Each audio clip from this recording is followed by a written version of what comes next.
And, we're back. You're listening to the Talking Box with Billy C show. Glad you could join us.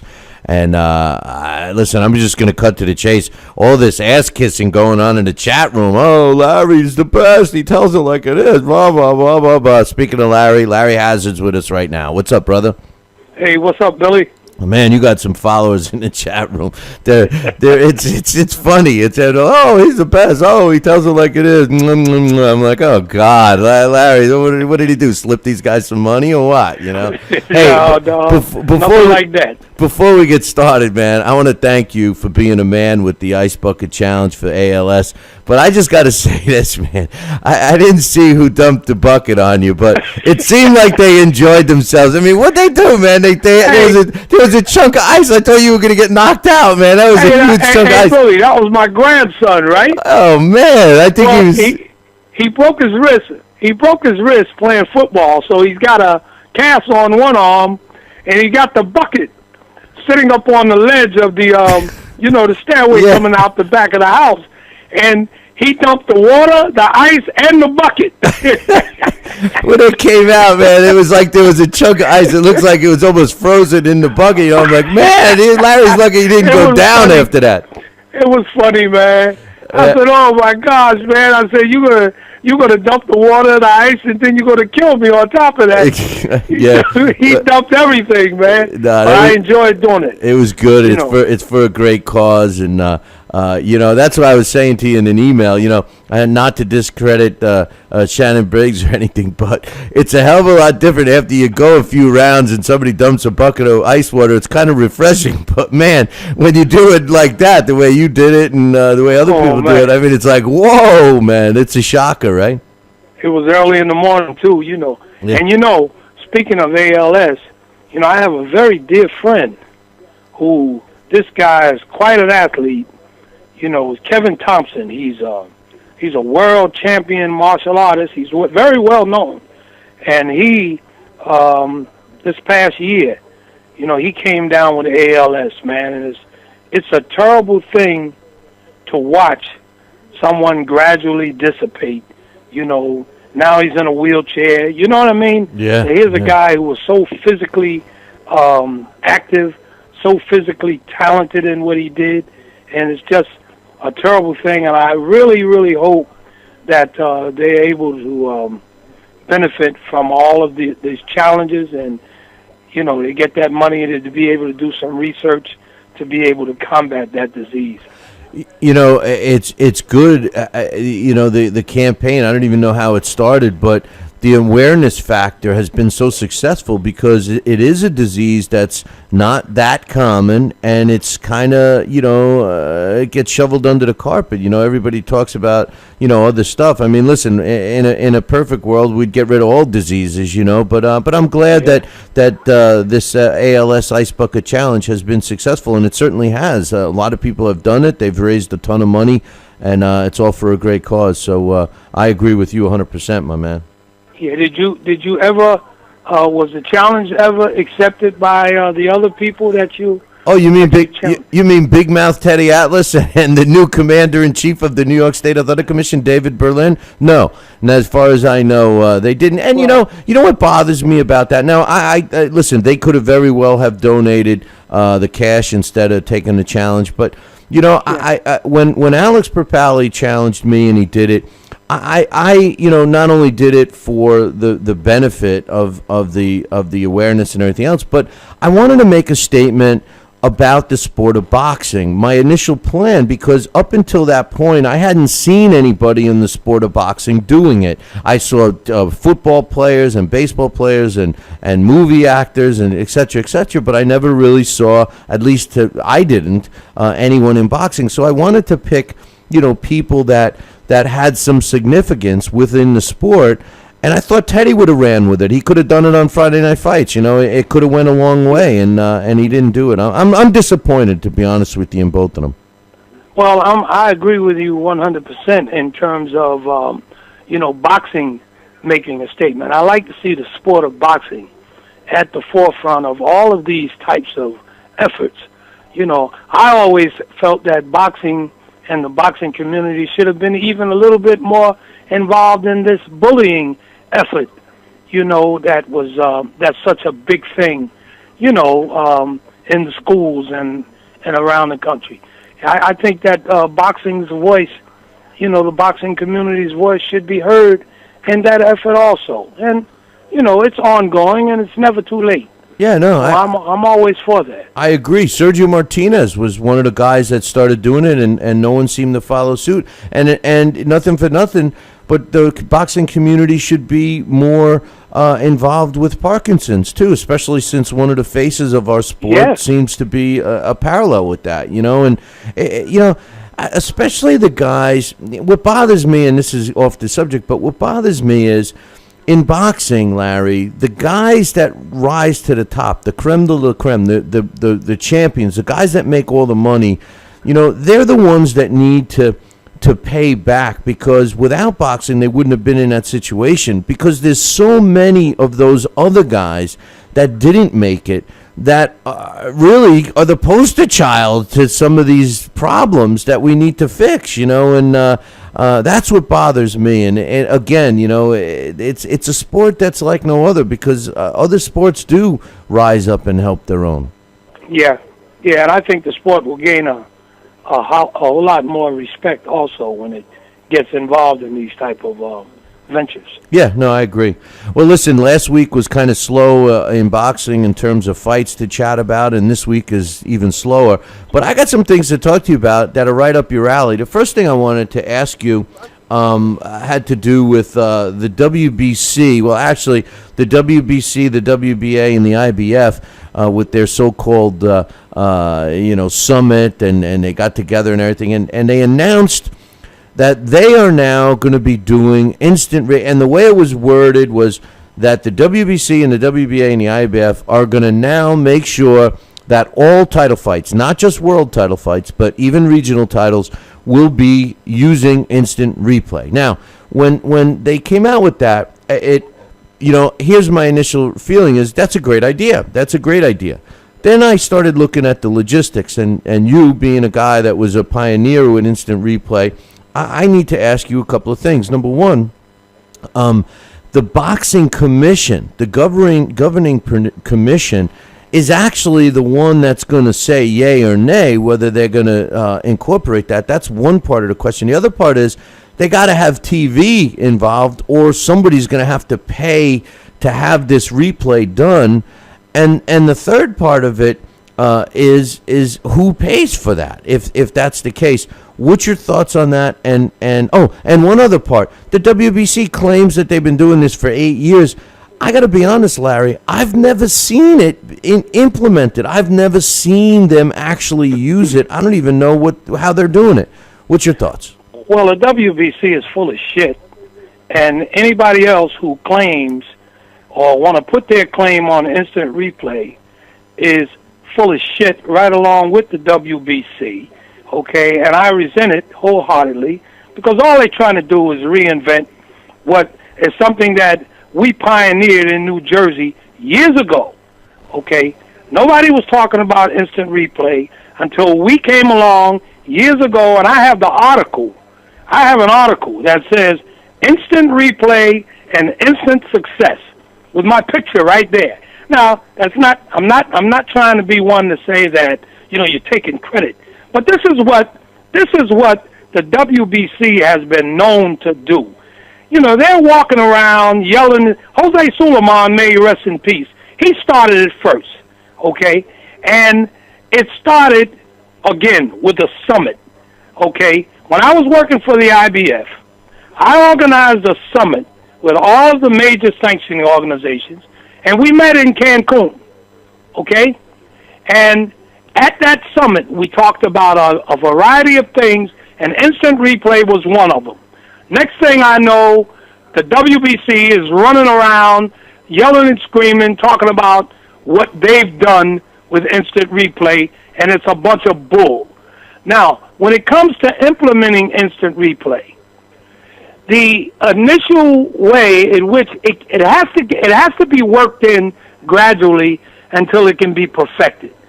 The only way that I see it being able to be implemented right away is mainly in your major championships or major high-profile events that are shown on HBO, Showtime, and some of the other major networks, where you have instant replay right during the rest period.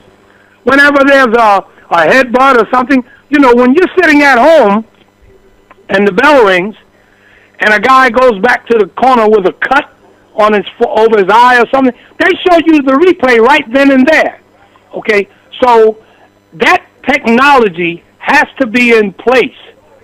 Okay, and it probably cannot be done unless it's a major boxing event, a world championship event, or a high-profile event that's shown on HBO or Showtime or some other major network that has the technology already there.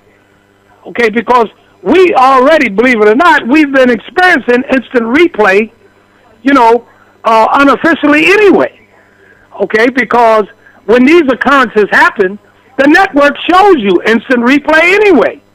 So all a commission would have to do is have someone officially sit there, okay, and review it right along with the commentators or whomever, is working for the network, and you render the decision. If the referee needs, the assistance of instant replay. So that's the only way. And as far as who pays for it in that type of situation, that's coming right along with the network, presentation. So I could see a minimum of cost there. But now, if there's not a major network, okay, to bring the technology to make this work, then this is something that I see that's going to be a charge that's placed with the promoters. The commission, I'm sure that the commission is not going to try to foot that bill. A smart commission is going to pass that on to the promoter. It's his promotion, and, that's the way to go with that. But starting out, I think that it could be very successful, mainly in your high-profile events and in those championship events that are shown on Showtime and HBO. Right, and I agree with. Listen. I want instant replay in boxing, and I think the only thing that we really need it for is to determine if a cut was caused by a headbutt or a punch. And like you said, it should be done live in between rounds. They should have it all queued up. They should do it. They should bring the referee over, let him look at the screen, and make his final decision or to enforce that he made the right call or whatever. It could be done. But like you just said, you need the TV guys there. You need the truck that's queuing up the replay, and they have it ready. They found the punch, et cetera, et cetera. So really, they need TV. It's not about whether it's a championship fight or not. They need the TV network there that has the capability of doing a replay. If not, let's say it's a title fight, and we have seen some title fights many times that do not get television. How can they make a statement like this when there's no TV there? How would they be able to implement it? They can't. If they bring in a camera crew, well, now that expense is on the promoter. And then, like I said, there might be a commission that says, no, our referee makes a ruling, that's it. We're not going to subject him to a replay. And I could see that happening even in the state of New York. No, this first off, this has to start at the commission level. The commission has to implement a ruling or a rule that we will use instant replay, et cetera, et cetera. You understand what I'm saying? Yeah, no, I agree. So that's where it starts. Well, because if the commission doesn't have it, then the WBC and whomever else can just blow instant replay right up their asses. You understand? Well, see, so it has to start with the commission. The WBC likes to act like they're boxing. We're going to do this, but then they don't tell how. It's like a politician. I'm going to change this. There's going to be, 2 cars in every garage, and then they don't tell you how they're going to do it. WBC, what Jose Suleiman, once again, and now his son is following suit, all they've ever done was take ideas from other people, meaningful ideas, and make claim of their own. And they're not the only ones. The ABC in their own little way, they've done the same thing. Because in order to get, across the board agreement, okay, you go to the ABC, and they're just as impotent as some of the sanctioning organizations. But once they get a good idea and they agree with it, then they lay claim to it also, like the unified championship rules. ABC had nothing to do with that. You know what I mean? So, it's something that's par for the course in boxing. But the WBC, they're the leading proponents of stealing other people's ideas and laying claim, as their own. But again, the technology, as you know, Billy, I work for NBC. I'm a part of their ringside crew. So when we're sitting there, we have instant replay all the time. They show stuff over and over. Kenny Rice explains it to the TV viewers, when it happens. Oh, well, let's see if that was that cut was caused by a punch. When you're sitting at home, you see it. HBO, Showtime. We really already have instant replay. All we need to do is formalize it, make it an official vehicle that's being utilized to make or correct decisions, okay, and make it official. Because, hey, listen, if boxing is going to be a part of 21st century sports, certainly instant replay has to be implemented. Because almost every other sport, professional sport, meaningful sport, has instant replay. Because the officials do make mistakes. They're human.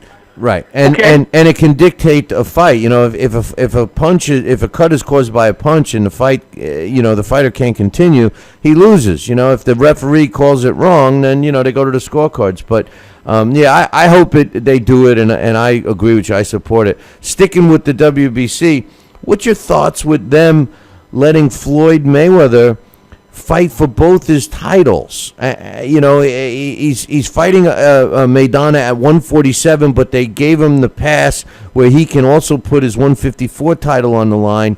I don't know why they're bending the rules. I know why. It's because of the money. Well, it's all about Floyd is king, man. Yeah, but that's not right. It's not right. No, it's not right. But that's life. You know what I mean?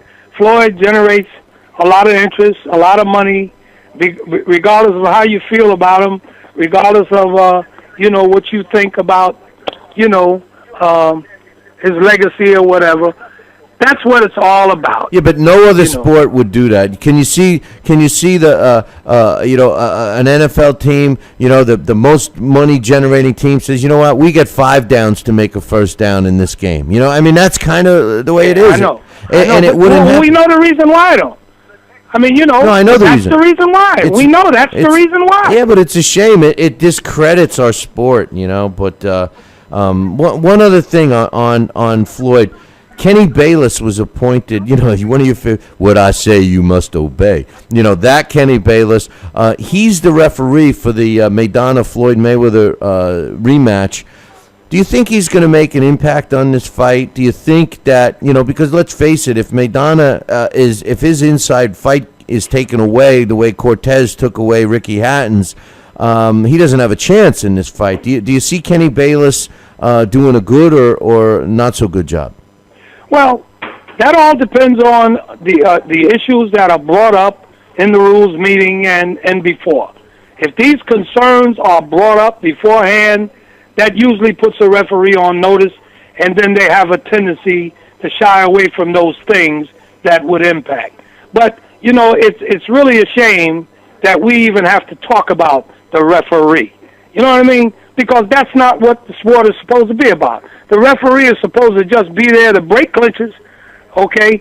If someone commits a foul, give them a warning, take a point away, and be the hell out of the way. But it has gotten to the point now where these guys have imposed themselves so much in these bouts that they become main issues when a fight is ready to take place.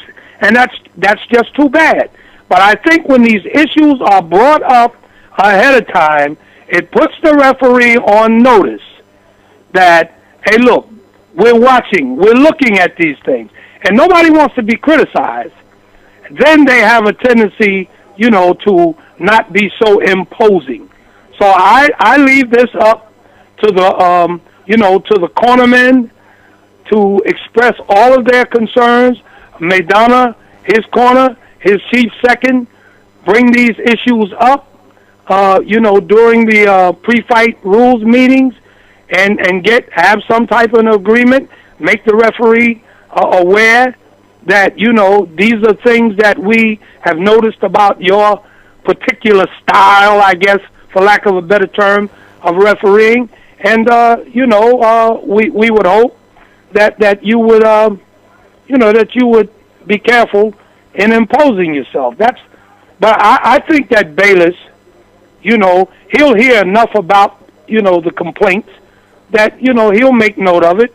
I think he's a decent referee, and I think he'll do a decent job in the fight. Yeah, listen, if the guy goes in and he's hitting below the belt and stuff like that, then, yeah, he'll do something. But if he just comes in and tries to make it an in-fight and obviously Team Mayweather's going to complain about, the low blows and hitting behind the head and all the accusations that they made in the first one.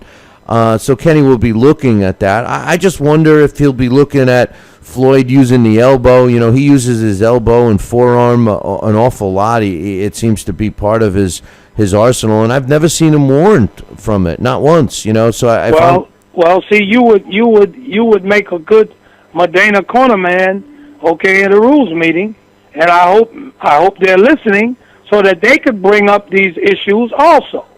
Because when these issues are brought up, I've seen this time and time again. When these issues are brought up ahead of time, then the lights are on. The referee knows that the lights are on, okay?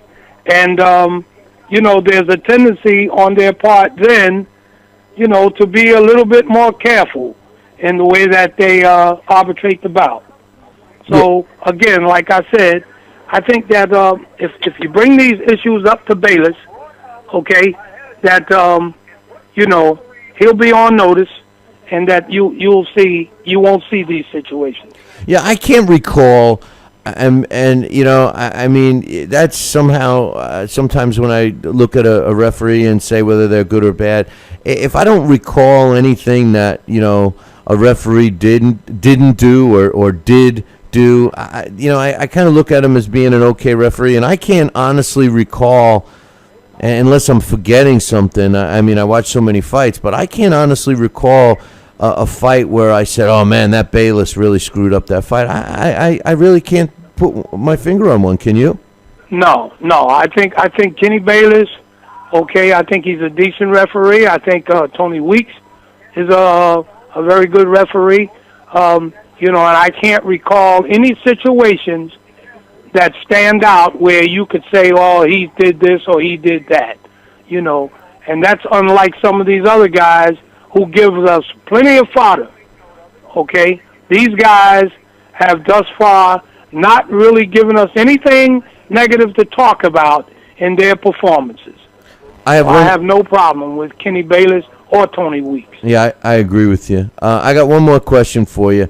Jermaine Taylor, he's lined up. He's getting his foot, which I can't believe how this guy even got back into the title mix. Dangerous. He's very dangerous for his health against Sam Solomon. And, he's all ready to start training camp, and he ends up shooting his cousin, gets arrested. And then they let him out the next day on $25,000 bail, which means they had to fork up $2,500, and Arkansas is letting him go train in Florida. I see. It seems awfully strange to me. How does a guy? What's your thoughts on it? He admits that he shot him, and the reason he said he came up. All I can tell you, Larry, is don't go over to Jermaine Taylor's house uninvited, because that's apparently what his cousin did, and he ended up taking a bullet for it. And they let him out. They let him out. I just don't get it. Is there something I'm missing? What's your thoughts? I know I don't think he'd be out in the state of New York, but that's I don't know. I'm not a lawman. What's your thoughts? Well, I first off, as far as the law is concerned, man, I don't know what to say about that. I don't think they let him out in the state of New Jersey either. But I don't think. My personal opinion, I think Jermaine Taylor's done. I don't think. And didn't he have a brain? Didn't he have some type of brain injury or something? Bleed. He bled on the brain. Yeah, that's dangerous. That's very dangerous, man. Yeah. I would really, really have some serious thoughts about even allowing that guy, if he was, to apply to fight in a state where I was the presiding officer. I would have some serious thoughts about even allowing him to fight. Okay, because once a fighter starts having these brain bleeds and all of this other, that's dangerous, man. It's time for him to give it up. I don't care. And they come back, and somehow they manage to pass these exams. They manage to pass these exams in a lot of these different jurisdictions, depending on who it is and whoever. But I don't care about that. You know what I mean? Because there's a weakness there, and even though you pass the test, it still seems like that's a dangerous situation, that it could happen very easily. I mean, if a guy gets knocked down, if he gets, if his head hits his canvas, or if anything, a serious punch, this to me, that's just a dangerous situation when you start having, these bleedings in the brain and all of that. And I really think, if a fighter comes back, he should be subjected to a whole battery of additional type of testing. He shouldn't just be able to come back and take the usual test that most fighters. There should be some additional, more sophisticated testing that he should undergo before he's approved to fight. I think that's very dangerous. I think even like some of these trainers, tap their fighters on the head with the mitts when they're training, and even a light blow. It's not the impact of the blow. It could just hit it at a certain spot that could cause some issues again. Remember my idea that you liked? I said all fighters should take. When they get their federal ID, undergo a head scan. That's a very good idea. This is the time when you would use it, because now, if Taylor goes under the head scan, and he, even if he goes under the most, the best ones available, all they're going to do is they're going to look at that particular scan, and they're going to base it on whether it's within medical tolerance of a normal scan. But if they had the one where he first started, and then they can compare it, and they do an automatic comparison, then they could really see if there's some underlying damage and maybe save this guy's life. Because I don't want to sound dramatic, but this guy, and you're right, they have. If we've learned one thing scientifically, that once you have a brain injury, even just a concussion, they seem to think and have been able to prove that the brain is more susceptible to further injury. And if this guy had already bled on his brain, and that's of record, man, he's taking a chance. And he's trying to get us to believe that he's not doing it for the money. But come on. I can't see any other reason why he's doing it. The brain is so sensitive that when you see a fighter take a barrage of punches to the head and he gets knocked down, okay? If you ever notice that when a fighter gets knocked down the first time, every successive knockdown is just that much easier to accomplish. You understand what I'm saying? Yeah. The first knockdown, okay, happens. But after that, a fighter goes down much easier every successive knockdown. Okay, that's a medical fact. And it has to do with the concussion in the brain, all of that. The brain is such a sensitive organ, man. I would not, believe me, I wouldn't give a damn if they took me to court. They could sue the commission. They could do whatever the hell they want to do. If I knew that a fighter had a brain bleed, had some type of brain bleeding previously, he would not fight in any state that I would be presiding over. There's no way. Right. No, listen. The ABC. What's the ABC supposed to do? I mean, You're right. They're nothing more than a figurehead because I've never seen them step in and do anything. And this is and the funny thing is that Lou DiBella, who used to promote Taylor, walked away. He said, I'm not dealing with this anymore. You're endangering your life, blah, blah, blah. He underwent a battery of tests. They gave him the stamp of approval. He made his comeback. And now I was informed today, actually, that Lou DiBella is still involved, that's who's going to be promoting the fight. And they're talking about having it in Connecticut at Foxwoods, and they have a very strict medical staff. So it's going to be interesting to see what unfolds now, especially, and then you mix in the fact that he's on bail. He's out on bail for shooting somebody. I'm surprised that Lou DiBella, who's a pretty credible guy, I don't know, the details of his involvement, but I'm surprised I remember when he walked away. Yeah. Okay, and I applauded him for that because I thought that Taylor was done after Pavlik, bumped him off. I think he took a lot of shots in that fight, okay? And I could see something was going awry there. And, Lou DiBella, when DiBella walked away, I said, well, I applaud him for that, and the guy should take his advice. But I don't know, what to say. And as far as the ABC is concerned, forget those guys, man. The ABC, they had their greatest moment in the sun was when McCain was involved in boxing, and they were all kissing his ass because they wanted to be each one of those guys in there. You had certain ones who were prominent in the ABC. They were all up McCain's ass to try to be national commissioner and all that other bullshit. But as far as an organization, no, that they are meaningless, okay? Because there are still fighters all over the country who fight while still on suspension and all of that. And the ABC was supposed to be the group that was going to put a stop to all of that type of nonsense. And it still goes on. I mean, it's rampant. You can't look to any of those types of groups to do anything. But I think that's a very dangerous situation that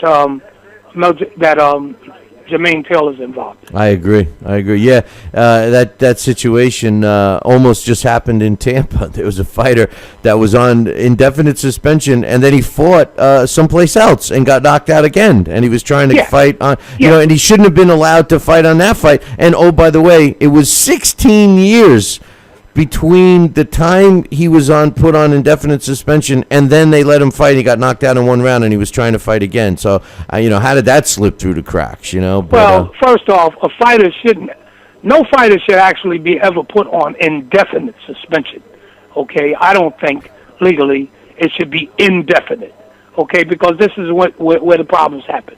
What the hell does that mean, indefinite? You know what I mean? So he's not going to fight anymore, or he's on suspension for X period of time, okay? Because indefinite is like the end of your career anyway. Well, so why are you bringing them back? Unless you get the paperwork. And like what they did in Georgia, the Barthélemy, Giaboris Barthélemy, I called a fight where he bit the neck of the opponent. And the commissioner did the smart thing. He didn't say indefinite. He said that he's suspending him. He's on 10 years of suspension, which in effect knocks off his career because the guy was 38 years old.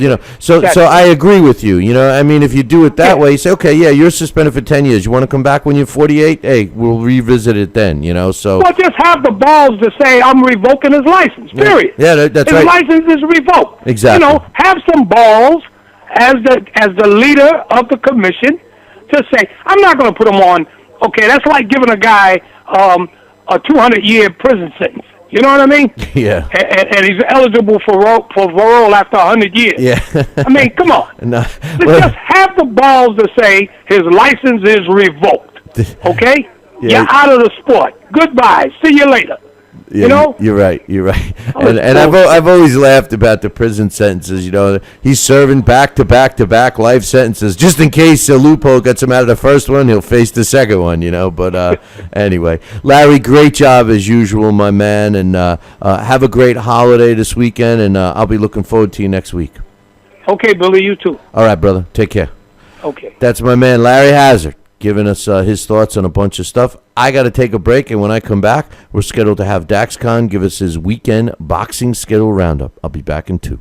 Talkin' Boxing with Billy C. now has official merchandise available on TalkinBoxing.com. T-shirts, sweatshirts, hoodies, and mugs. And yes, even undergarments.